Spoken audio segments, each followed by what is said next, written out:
What's going on with Soto Mania, guys? We've got major reports regarding Juan Soto as we approach the deadline on August 2nd. What are the chances he gets traded? Who are the teams that best fit Juan Soto? Can a trade even be completed with a big enough prospect haul for the Nationals to accept it?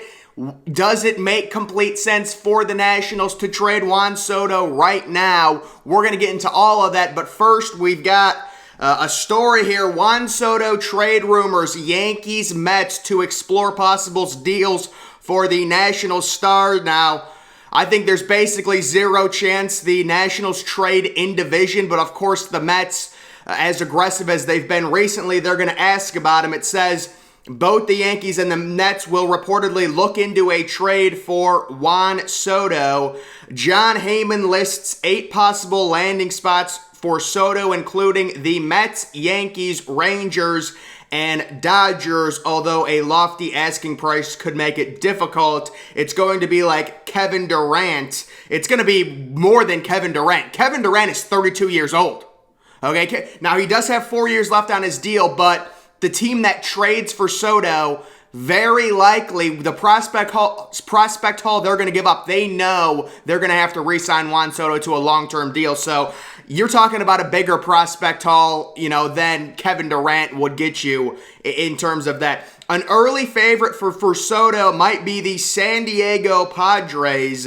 That's interesting. Jon Heyman wrote that. I don't know how accurate that is. It sounds like the Padres, the Mets, although I think the Mets is a pipe dream. And then from the AL, you're talking about teams like the Yankees, and maybe an NL team like the Giants as well could get into him.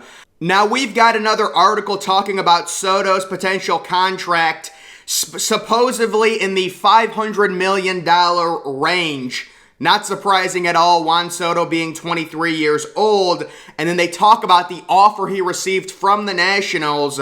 It's a bad deal for Soto, a rival executive said. It's backloaded. It's not even worth $29 million a year, more like 27. So yeah, it was a bad deal. There's no way Juan Soto was going to, even come close to accepting, a 15-year, $440 million deal.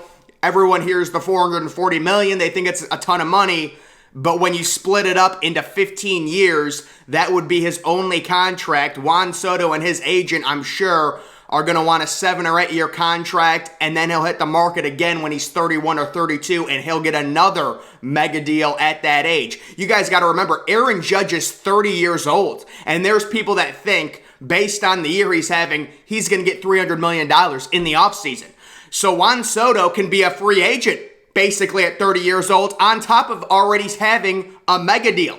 If he agrees to it and teams buy out the last 2 years of his... The thing is, this is what I expect to happen. Juan Soto gets traded at the deadline. The big market team that trades for Soto will buy out the last 2 years of his free agency, give him more money, and do some sort of 6 or 7 year deal with him, at around $40 million per year. That is my expectation on that. Now, getting to some trade offers, what teams are looking to trade for him? We heard about the Padres, the Yankees. This is a deal with the Padres. And the thing with a lot of these deals, I don't know how willing the Nationals are going to be to include Patrick Corbin, which would bring down the prospect haul, because you guys can see Patrick Corbin is a significantly negative asset. This is where it gets creative, because does a team, I said this in the first video I did on this, does a team maybe say, we'll pay half of Corbin's salary, you pay the other half? Same thing with Strasburg. Would the Nationals be open to that? Or do the Nationals say, we just want to go into complete rebuild mode. We don't care that we're paying Strasburg. We don't care that we're paying Corbin. We want as many prospects as possible. That could make a deal for Juan Soto almost impossible, because you simply, none of these farm systems outside of the Guardians, who are not going to be trading for Juan Soto, the Guardians are realistically, in my opinion, the only team that has the amount of, high-end prospects it would take to trade for Juan Soto straight up. Many of these deals are going to involve either Corbin or Strasburg, mainly Corbin. and his negative 55 trade value. This also including Josh Bell, because, the Nationals have no need for Josh Bell, but I think the Nationals would rather trade Josh Bell in a separate deal and just get a prospect back for him. But you can see C.J. Abrams and Mackenzie Gore, the two major prospects coming back to the Nationals. Abrams, a top shortstop prospect, top 10 prospect in all of baseball, and Mackenzie Gore has been was a major top pitching prospect, the former number 4 overall pick out of high school back in 2017. He's pitched very well, so this would be a good haul. Trent Grisham is a guy I don't see any reason the Nationals would want Trent Grisham. If I'm the Nationals, I strictly want prospects. I want as many top prospects as you can give me. This offer from the Padres, again, it's facilitated on also taking Patrick Corbin's salary, and at that point, you got to wonder, how much money do the Padres have? If they're going to be taking on Corbin's contract of around $30 million per year for the next several years, and they're going to be re-signing Soto to I don't think this trade can happen. It would be so hard for the Padres to trade for Juan Soto. Again, maybe it gets complicated where they take half of Corbin's contract and the Nationals eat the other half. You could do something like that. But it just seems insanely difficult for the Padres to trade for Juan Soto. Looking at this next one with the Yankees. So this is the Yankees giving up basically every one of their top prospects, or at least outside of Jason Dominguez, I would say. You can see Volpe, for Corbin and Soto. So this is another trade that is heavily facilitated on Corbin also being included.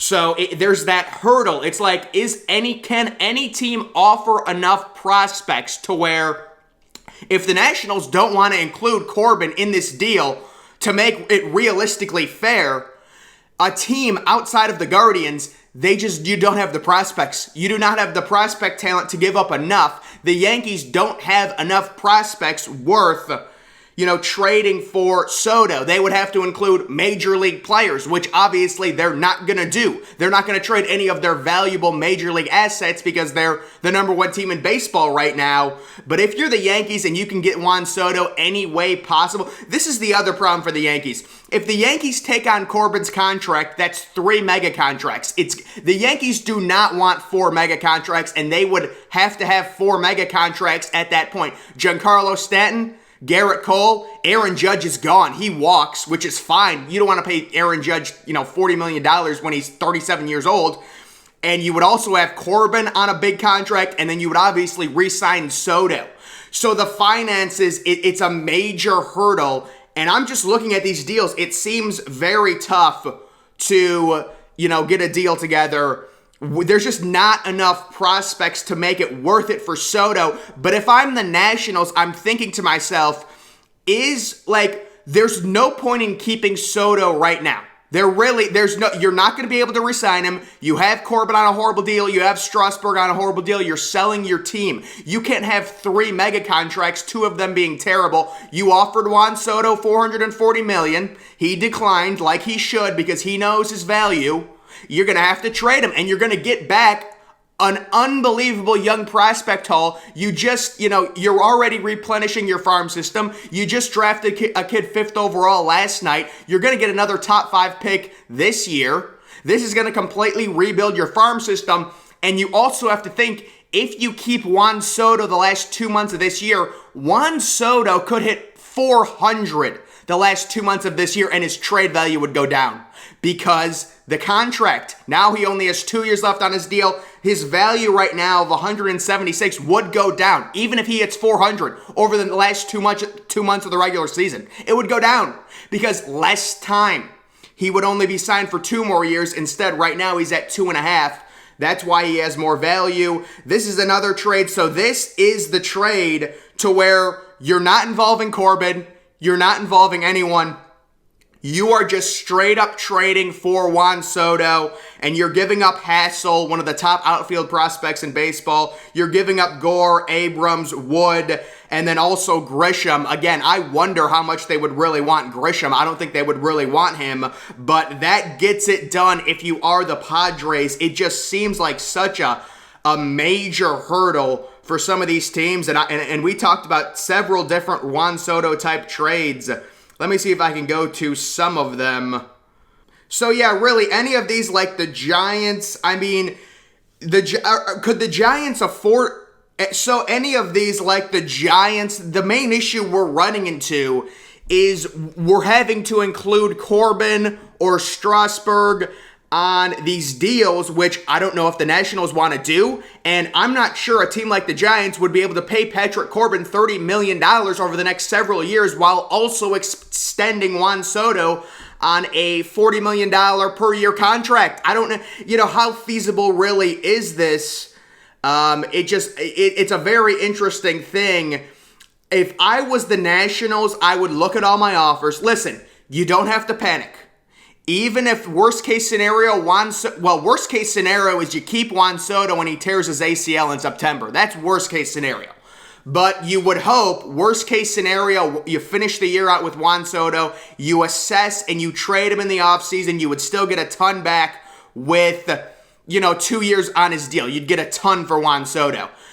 It's like almost right now, it's like teams cannot give up enough for Juan Soto. They just don't have enough in their farm system. He's too valuable unless you take on a Patrick Corbin type contract or maybe take on half of Strasburg's contract, which if I was the Nationals, I would be very eager to at least get rid of some of that Strasburg deal. Now, again, it's one of those things. Do you want all of the top prospects, or maybe you only get 4 top prospects, but you get rid of Strasburg? Or do you want both? It might be both at that point, but if I was the Nationals, I would clean out somebody's entire farm system. I would target the Guardians, but they're not going to do it. Yeah, and then it just comes down to which prospect system do you like the most, and the Nationals could have their pick, and then you could kind of structure a deal.